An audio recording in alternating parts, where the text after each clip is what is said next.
abot hanggang sa mga kusina ang mahal ng presyo ng langis, nakahanap ng alternatibong paraan ng pagluluto ang ilang taga-Bontoc sa Mountain Province.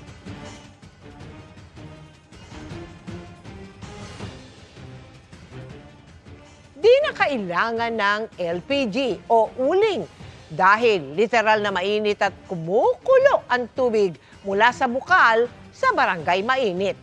Ang mga residente na subukan ng maglaga ng itlog sa hot spring, doon na rin nila pinapakuluan ng ilang gulay.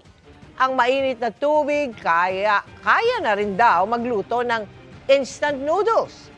Sa panahon ng krisis, malaking bagay raw para sa mga residente ang mainit hot spring na dinarayo rin ng mga turistang gustong maligo sa lugar.